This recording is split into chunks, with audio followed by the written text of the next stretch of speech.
McDowell tries to pull off a crazy block. Kyle Larson loses the lead, but in the end, it's Joey Logano capitalizing and winning at NASCAR Texas. Let's break it down.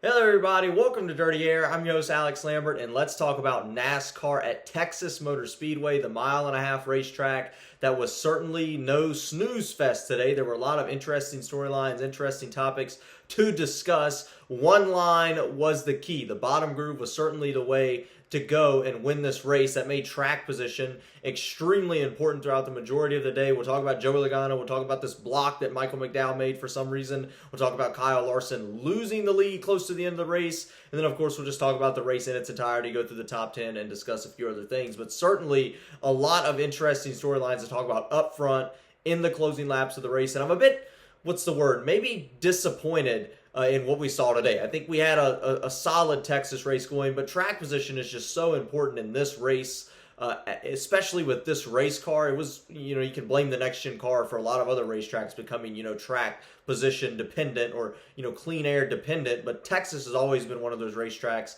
even with older generation race cars, even before we started reducing horsepower, that track position has always been key. That was no doubt today. The bottom groove is just so key. It's just so difficult to make a pass on the top lane with the way the racetrack is, the bump that you have coming out of turn 4 onto the front straightaway. So difficult to not just run the bottom and try to pass in the high lane with the amount of speeds we saw, of 193 miles an hour. The cars were loose all weekend, but let's get into it. So once again, let's break down the story of this race, right? At the end of the race, all drivers just completely lost their mind. A bunch of wrecks, a bunch of chaos, and that's what we've seen over the last few Texas races.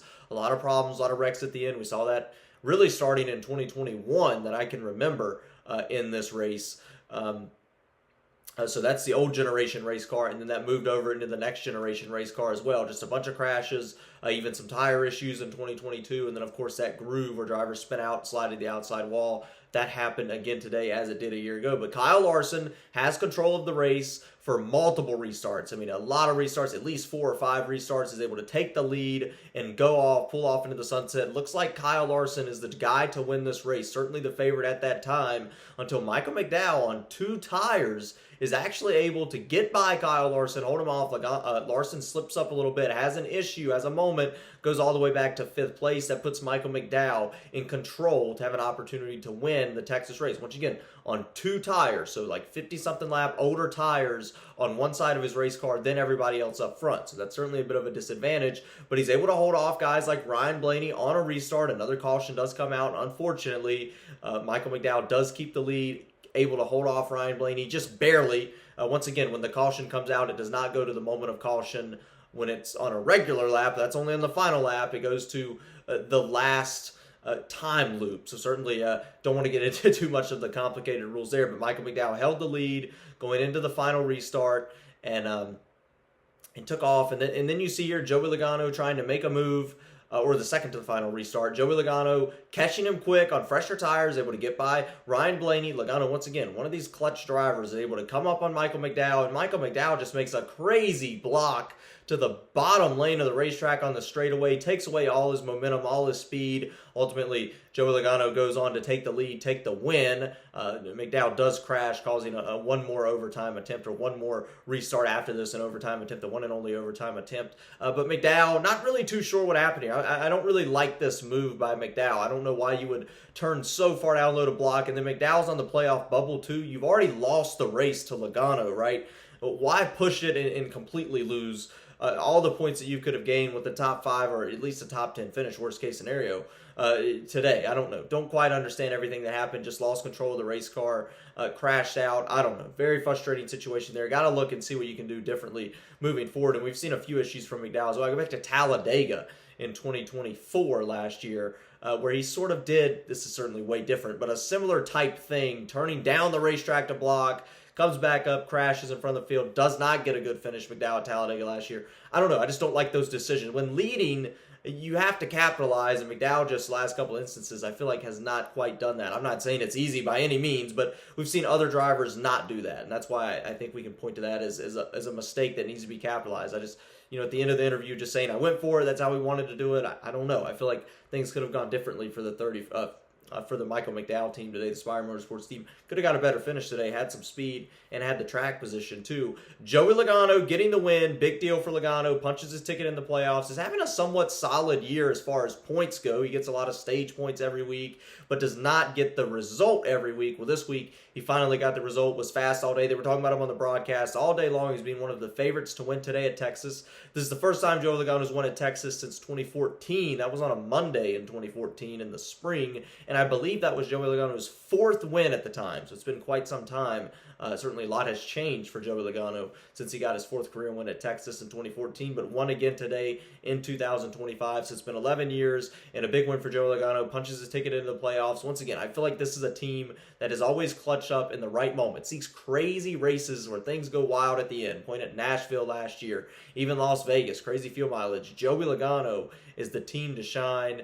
And I think that is a big statement today by Joey Logano winning today's race at Texas. Once again, puts him in the playoffs. Hasn't been getting all the results this season, but was able to win today. Big deal for Joey Logano, the driver of the 22. And very realistically could go out there and win another title. So I want to watch him for the remainder of this season after winning today in Texas. Let's go through the entire top 10, right? Once again, Joey Logano able to get the win today. Ross Chastain finishing in the second position. Ross Chastain a bit frustrated with his car early. They said they made it a little bit better where he could make some more aggressive moves, finish in the second position today. Ryan Blaney very frustrated in his post-race interview following today's race. Rightfully so close to getting these wins. I can think of 3 or 4 races Ryan Blaney could have won this year. Today included, was just short on that caution time stamp.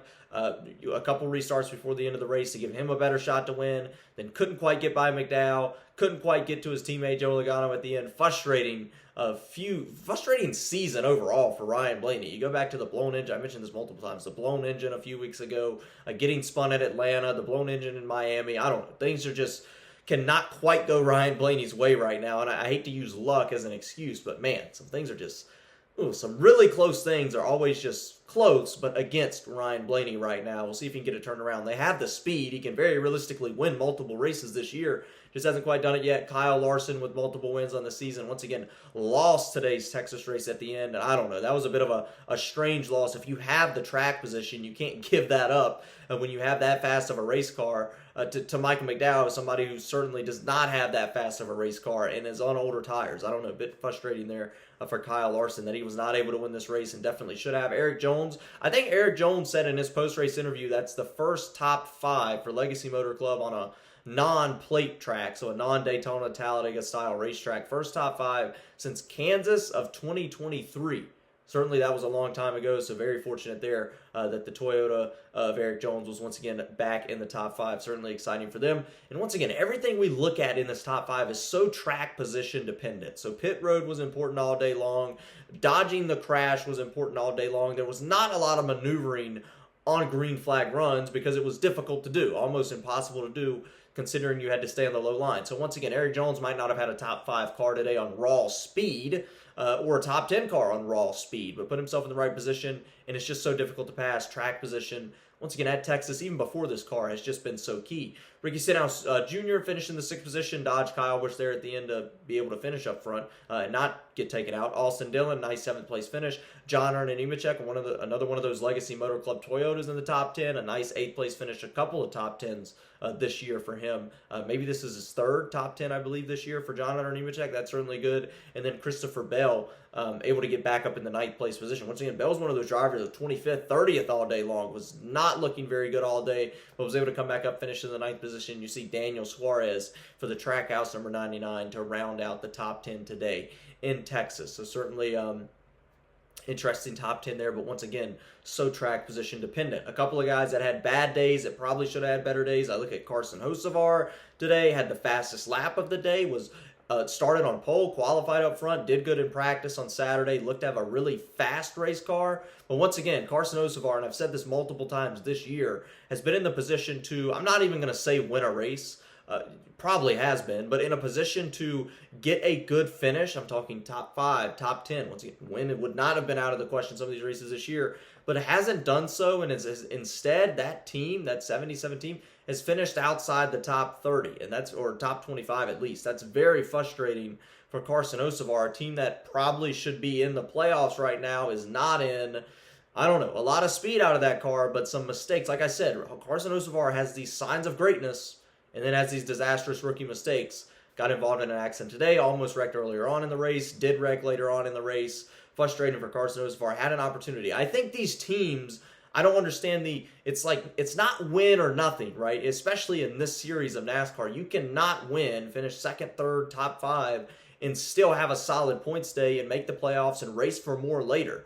I don't think it's all win or nothing in the NASCAR Cup Series unless it's the All-Star race in a couple of weeks, right? So I don't understand the going after it and causing an accident. I know that's easy to say sitting here, not being behind the wheel, but I don't know. I think that should be mentioned by a lot of teams. You need those points, and you see drivers take them, and those are the ones that you see up front with all the attention at the end of the season, right? So Denny Hamlin also with an issue today. Denny Hamlin with those wins so far this year is an important storyline. Almost won this race a year ago. Was in position to, got caught up in a wreck today. I don't know what happened. It's some engine issues. Something caught on fire underneath the race car. Big flame. Denny Hamlin out of today's race early. Finished dead last today. Denny Hamlin did. So that's certainly frustrating for the driver of the number 11 Joe Gibbs Toyota, the progressive colors on that car again today. And then, of course, I do want to mention Kyle Busch, my guy Kyle Busch in the 7-Eleven number 8 car today, new sponsor for him. Unfortunately, played everything right today. The pit crew did well. Everything looked to be going great for Kyle Busch. Was all the way up in the 3rd position. Once again, goes up to that second groove coming out of turn 4, hits the tunnel, hits the bump, backs it into the wall.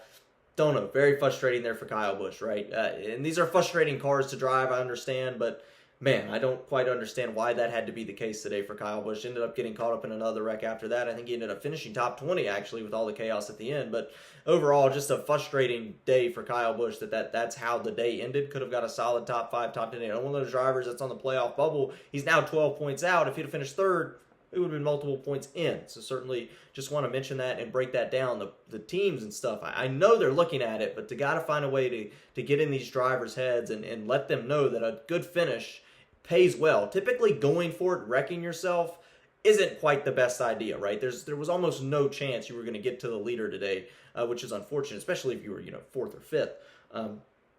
That's certainly interesting. But that's it, really all I want to discuss following this race at Texas. Let me know what you think. I don't think this was my favorite race of the year so far. Wasn't bad by any means, but certainly just all the flukiness and all the crashes were not my favorite thing about today's race. But that's really it. All I want to talk about following NASCAR Texas, and of course about Kyle Busch wrecking in that 7-Eleven car. Let's get rowdy.